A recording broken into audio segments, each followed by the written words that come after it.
रोम, आज देखिए दुनिया की 3 बड़ी तहजीबें मानी जाती हैं, मिस्र की, यूनान और रोम।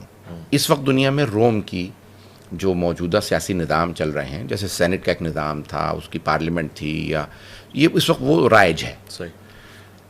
अगर देखा जाए तो उन्होंने सारा का सारा जो पूरे यूरोप के अंदर सिटी प्लानिंग आई, जो सारे इंतजामात लिए, वो सारे मुसलमानों से चुराए हुए हैं। अच्छा। मेरे एक दोस्त से उन्होंने पूरी पीएचडी की है कि मौजूदा जो ब्रिटिश दुनिया के अंदर कानून राइज है, 2 बड़े कह लीजिए कि लीगल सिस्टम्स हैं, एक ब्रिटिश लीगल सिस्टम है और दूसरा French legal system. American independent नहीं है, इन्हीं दोनों को मॉडिफाई करने के बाद उन्होंने तो वो एक ईरानी, मेरे एक दोस्त से बहुत बड़े आलिम, वो मुहक्किक थे, उस वक्त पीएचडी कर रहे थे, फिर उसके बाद मेरा राब्ता नहीं रहा, तो वो कहते थे 80% बरतानिया के कवानीन इस्लाम से लिए गए। अल्लाहु अकबर। बरतानिया के कवानीन? बरतानिया के कवानीन, मिसाल के तौर पे ये जो दुनिया में लॉ ऑफ पोजेशन है, ये इस्लाम का रसूल खुदा ने सबसे पहले दिया है, ये बरतानिया ने पूरी दुनिया में राइज किया। Every one is innocent until proven guilty, ये बरतानिया ने दुनिया कानून दिया, ये रसूल खुदा ने दिया।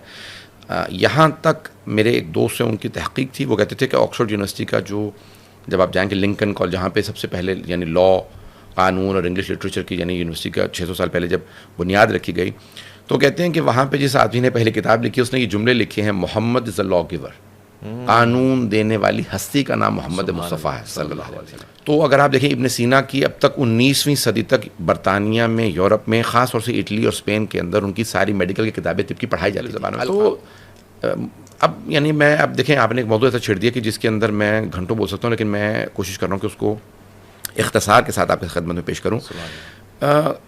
देखिए बड़े बड़े साइंसदानों ने किताबें लिखी हैं। एक यूरोपियन क्रिश्चियन ने किताब लिखी है कि बाइबल, कुरान एंड साइंस। तो कहते हैं कि बाइबल में यानी old testament, new testament and psalms of David, तौरात, ज़बूर, इंजील, तीनों को मिला के बाइबल कहा जाता है। सही। हमारे यहाँ आमतौर से बाइबल को समझते हैं इंजील, जबकि तीनों का मुरक्कब है। और बाइबल को रखें यानी तौरात, ज़बूर, इंजील को, कुरान को रखें और साइंस को, तो कुरान ने साइंस की बातें की हैं, दीगर किताबों में नहीं। अच्छा। वो तहरीफ शुदा है, उसके अंदर कोई नहीं।